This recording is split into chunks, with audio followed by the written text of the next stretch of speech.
All right, eighth graders. So today is day 5 of week 6, and it's our last day working on making inferences and drawing conclusions from nonfiction texts.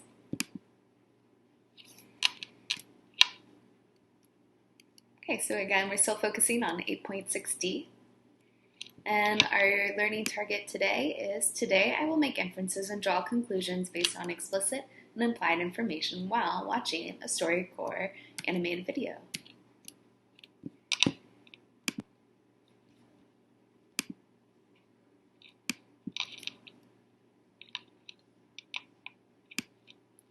Okay, so you have your same options for your lesson supplies as the previous lessons.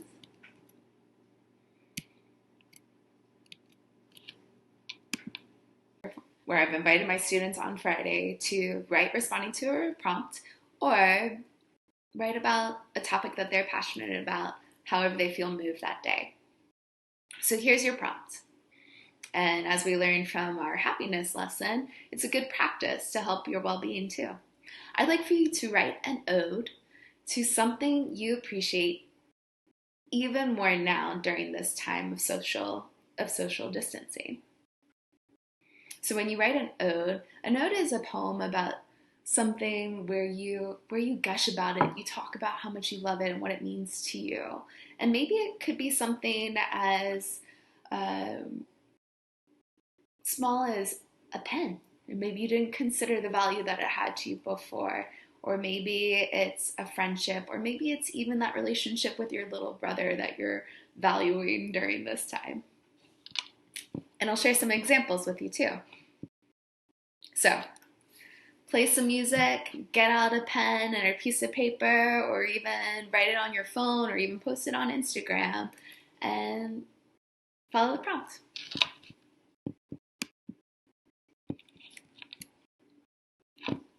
Okay, so I provided this prompt to some of my juniors and seniors the other week, and my student Nylag permitted me to share her ode to you, and I think that it will resonate.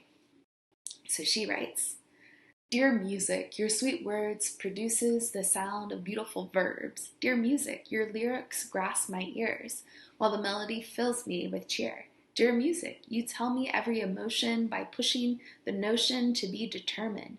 Dear music, you are the best, and I will love you, and I will forever play you until I rest." All right.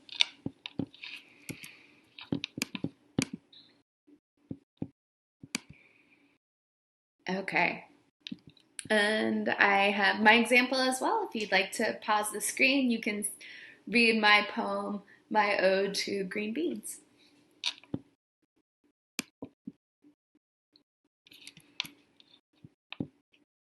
Okay, so thank you for writing and for considering something that you are grateful for at this time. And now we are going to apply our skills from the week. So this is what I invite you to do.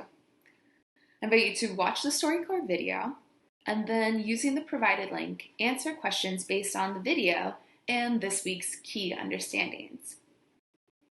And then after that, as an enrichment opportunity, I invite you to use StoryCorps' Great Questions for Anyone and reach out to someone, a family member, friend, or even a teacher, and see what conclusions you can draw after asking them some interview questions. So I'll play the video now, and you can also find it on the Google form link provided.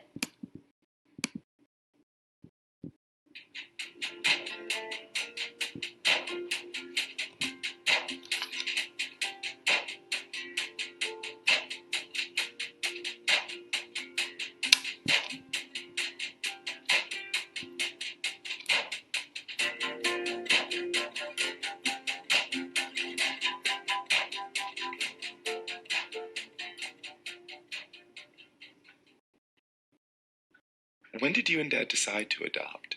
We always knew from the time we first married, and we must have talked about it even before that. You know, we're very methodical people. Now, this is something you don't know. When I was 17, I got pregnant, and the light of my life is my father. But he gave me 24 hours to leave town. and I gave this baby up for adoption and said at that time that I will adopt a child when I'm able to take care of a child. Wow. I just wasn't ready for that. I'm sure. So many times I would think, gosh, is this the time to tell him? But I'm 73 now, and it just seems like such a big secret. Well, I guess speaking of secrets, when I came out, I remember kind of saying to you, hey, Mom, I want to talk to you about something. And I stumbled just telling you I was gay. And the first thing out of your mouth was, I love you, and I'm your mother. By that time, I knew. There wasn't even any question in my mind. It's just you. And I couldn't be happier if you're happy with your life. Plus, you help me with my hair sometimes. Yeah, it comes with its perks. Yeah. There's no downside for me. It's kind of funny. I think where you're concerned, I try not to be very emotional.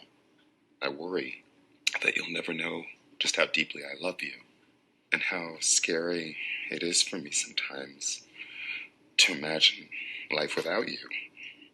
That's something I can't make better for you. And I don't doubt it'll be tough, but you'll be okay. The thing that's been wonderful, sweetheart, is that we spend a lot of time together, and we haven't missed much.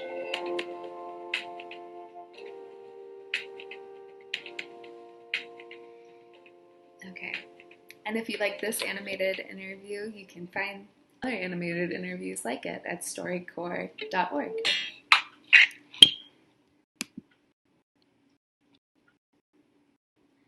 So 8th graders, this concludes our week working together, and I want to thank you for your time and your participation, and I am sending you good vibes and wishing you health during this difficult time apart. Thanks for working with me, and I hope to see you in the future. Take care and stay well.